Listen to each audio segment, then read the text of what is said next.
You're listening to the Greeks Gridiron. Now here's your host, Ethan Haristadoulou. What's going on, everybody, and welcome back to the Greeks Gridiron. I am Ethan Haristadoulou, and today with more free agency predictions, I am diving into the Las Vegas Raiders, who are sitting on something along the lines of about $39.5 million in cap space or so at this current moment. I'm going to talk some re-signings. I'm also going to talk some positional targets I would either expect to see and or would just like to see the Raiders go after and or re-sign. So I encourage you Raiders fans to do the same in the comment section down below, but we'll dive right in, starting with the re-signings first. I got three guys here I'm going to talk about, and the first one is going to be at the cornerback position, and I'm looking at Amik Robinson, who's going to be 26 years old during next season. I have an average annual value estimate based off just kind of numbers I've looked around and players within the same position or so at about like 7 to 10 million, maybe a little bit higher, but I think even at the highest of like 10 million per year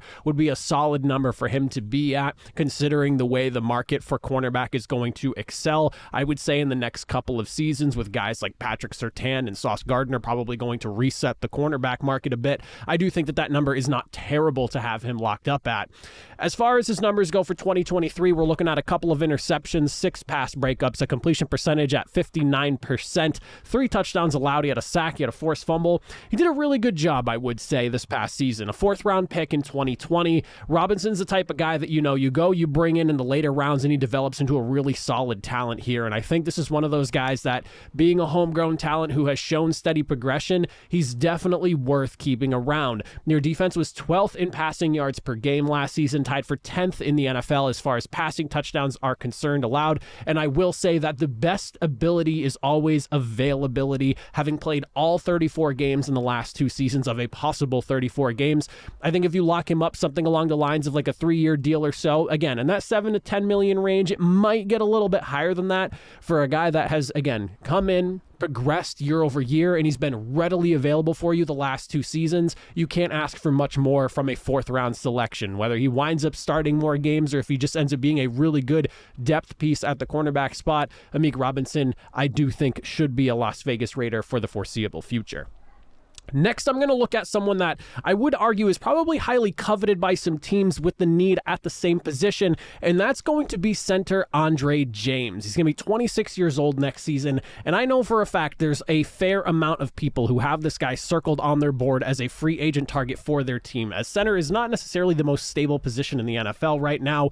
I think he's probably looking at something along the lines of about 9 to 11 million per year, give or take, maybe a little more, maybe a little less, but somewhere within that ballpark. Roughly, he put in 583 pass blocking snaps this past season. He had only 4 sacks allowed and 19 pressures. These numbers are per PFF, so do with that what you will. But I just cannot stress, and I feel like you can't really overstate the importance of the center position, and especially a good one as well. Whether it's going to be Aiden O'Connell next year or maybe some new incoming guy, I think trust in a center is important, and having a stable veteran guy who's been there and he's been solid for you, I do think is an important piece to keep around in the building. Center is one of those things that I feel like I stress this every time I talk about it, but it's one of those positions that I feel like just gets forgotten about. They are essentially the quarterback of the offensive line.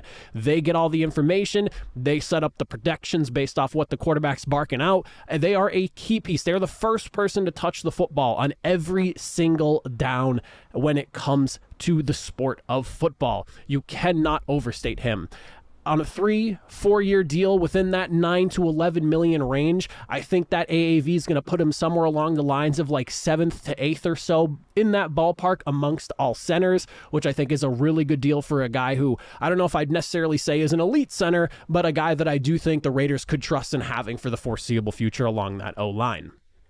And then the third guy that I have on here, and this is not necessarily one that everyone's probably circling as a guy that must come back, but I do think is someone that should be at least highly considered, and I wouldn't be shocked to see the Raiders opt to keep him around for maybe the next year or two, and that's going to be defensive tackle Adam Butler. Yes, he's going to be 30 during next season. I have him for an AAV somewhere along the lines of about 3 to 5 million per year. He didn't necessarily start any game last season, but in the action that he saw, and he was available for a large majority of the games last last year in his rotational position. He had 5 sacks, 10 pressures, 28 tackles, 8 tackles for loss, a forced fumble, and 4 batted passes. That is a thick stat line for somebody who was a rotational guy. He had 0 starts, but played in every single game. And as a pass rusher, outperformed both John Jenkins and Bilal Nichols. I think that this is one of those guys that, again, no better ability than availability. And on top of that, you are outperforming in a limited snap count over the guys that are set on the depth chart in front of you. He may be a little bit older, but we're talking a 1, maybe 2-year deal. Whether you think he should be the starter or not is not the conversation I'm having. That is up to the Raiders. But I do think that with someone that you know who didn't start a single game, put up that stat line and was very effective when it comes to pressuring the quarterback, I think you must consider keeping him around at least for the next year or two. With so many free agents at the defensive tackle position, he's a guy that I think is absolutely worth keeping in, whether it's in that rotational role or maybe you try to see what else he can do, because he's a guy that's very consistent. He's always putting up solid numbers when it comes to rushing the passer, and I think is worth keeping around when you're going to see some retooling on the defensive line.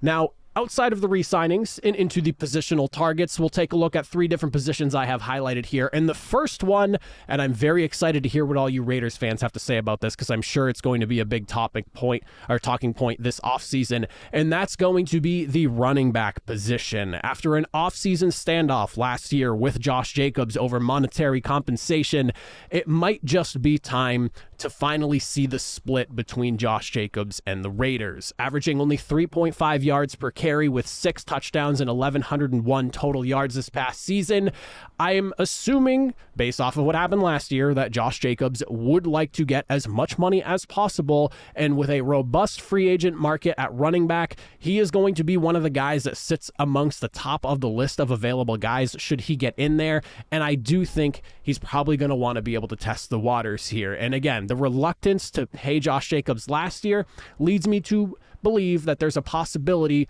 we see Josh Jacobs in a different uniform next season. And you also couple that with the fact that Zamir White was averaging nearly 1 yard more per attempt.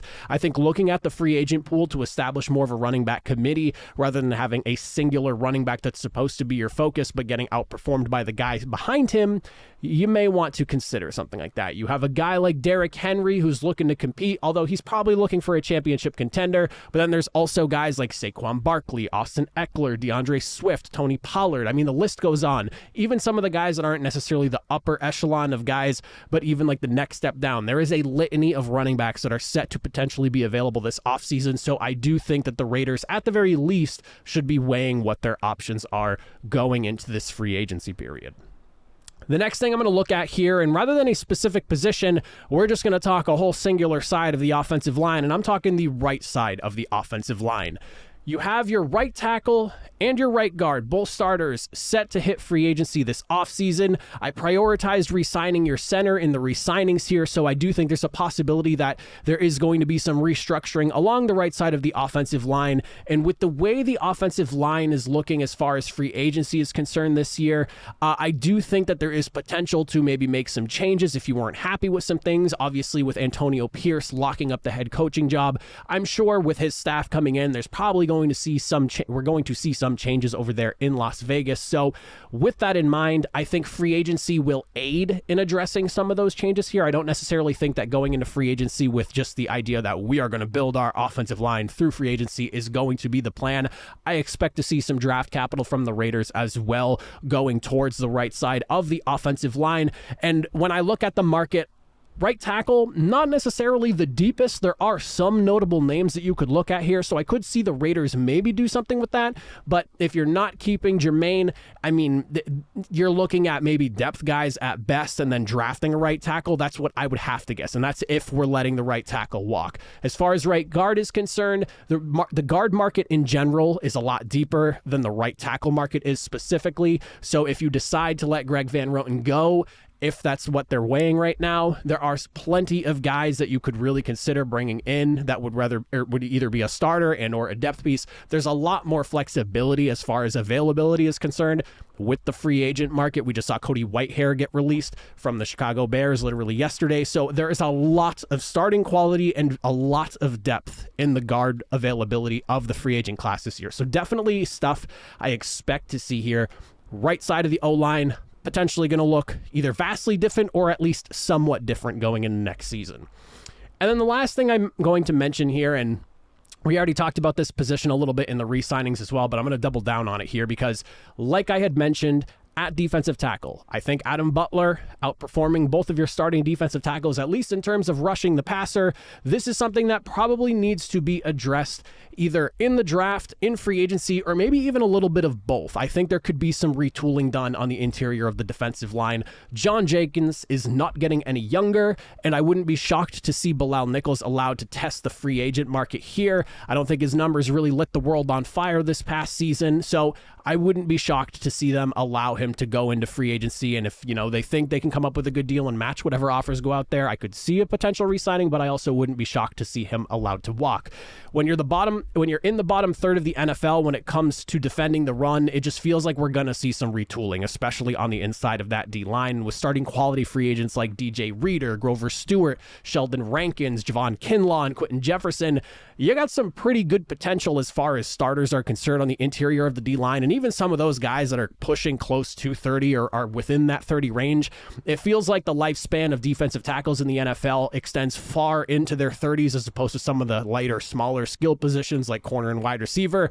Offensive line, defensive line, you can have guys push well into their 30s and still be effective at what they're doing here. So I would not be shocked to see a lot of restructuring going on the interior of the defensive line here. I just feel like you need more production out of them. You have Max Crosby, who's absolutely busting his ass at the edges there, and you want to get some pressure and help fill out that defensive line. And honestly, put yourself in a situation where you can maybe help Max Crosby out because offenses aren't just scheming against him because they know he is your threat. If you can find a legitimate threat to put on the interior, like in some bizarre world, if Chris Jones doesn't happen to re-sign with KC and that's the guy you go and snag because you're willing to pay him the big bucks. Again, hypotheticals here, but that would be something that would significantly help take the pressure off Max Crosby, but allow him to still be very good at what he's doing. So I do expect to see some changes along the interior of the defensive line. But that's kind of just some of the ideas that I have. Again, not everything, not a full in-depth breakdown of the Raiders, but some positions I expect to see them target, or at least would like to. Obviously, some of the re-signings I would like to see from them as well. But Raiders fans, again, I invite you to comment down below, weigh in on the conversation. Let me hear your thoughts and opinions on the matter. That is it for me, though. If you made it to the end, as always, greatly appreciated. I'll see you all next time. Have a good one.